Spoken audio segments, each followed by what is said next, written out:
This is the all-new 2014 Chevy Impala, or as our American friends say, Impala. It's a brand new car built on the same front-wheel drive platform as the Buick LaCrosse and the Cadillac counterpart.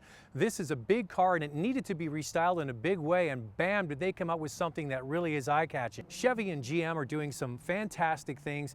Great aggressive looking front to this car, maybe a little bit Charger inspired with arches and flares down the side rear quarter panels. The back has almost Camaro inspired taillights. Great looking wheels that offset this bright red paint. It really does look sculptured and an update for that car that has been around for a long time. The trunk is huge, it's very long and deep. The back seats fold down as well. The problem with the Impala has been that it's been relegated to fleet sales. People that work for a company as a salesperson often get this car. Rentals and municipalities would use it as well, not really individuals. So it's going to be interesting to see if they can push the needle with this very stylish big car. Boy, has General Motors done a lot right with this new Impala interior. You've got a lovely mixture of textures and colors and shapes.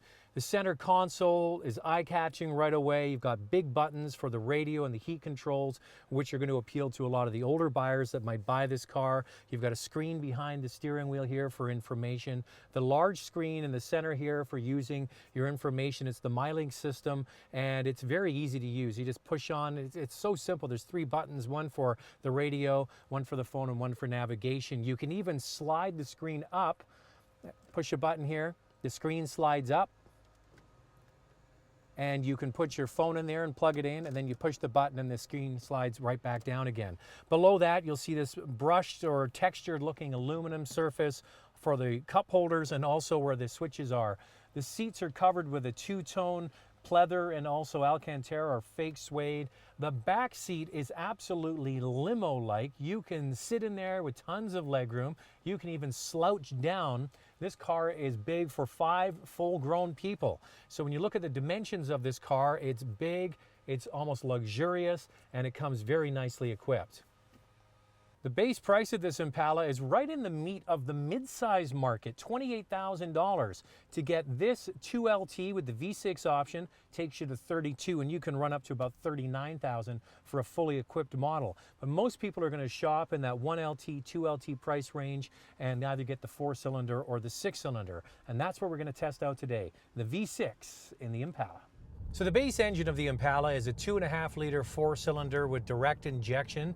Now, I haven't had a chance to drive it in this car, but I have had a chance to drive it in the Malibu, and it impressed me to no end. What a lot of torque and power that engine has, and I thought it is one of the best 4-cylinder engines I've driven in the last little while. So that engine in this car should not disappoint the average person just wanting to use it for daily commuting. The bigger engine is the one that we have here. The 3.6-liter, also direct injection with 305 horsepower that's used widely across the General Motors family of vehicles. This engine, too, is a real winner. And that's one thing I got to say about General Motors is some of their engines are fantastic, and the 2 that are available in this car, first rate. The shiftable automatic 6-speed transmission, we shift it here on the top of the shifter, which is not as intuitive as putting it behind the steering wheel, but most people, come on, are not going to use this car with the shiftable transmission. So how does it drive? First and foremost, it's a big, smooth, luxurious sedan that would rival the Buick version, the LaCrosse, and it gives you a very nice, relaxing place to spend time if you're doing a lot of highway drives or a long commute. Now, this car is especially good on the highway. You expect that with its large dimensions, its long wheelbase, and its front-wheel drive platform. Now, the one thing we should mention, not available with all-wheel drive. That's a step down from, say, the Taurus, for example. But for most people using this as a city commuter or even out in the countryside, you equip it with proper winter tires, it will do the job just fine.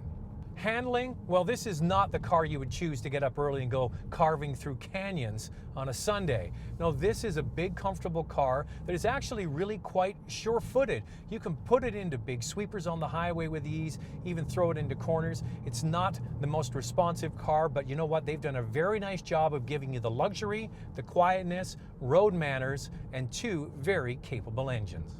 Now, the main competitors for this Impala would obviously be domestic manufacturers. You've got the Charger from Dodge, you've got the 300 from Chrysler, you've got the Taurus from Ford. I'd also throw in there the Nissan Maxima, the bigger brother to this, the more opulent LaCrosse from Buick.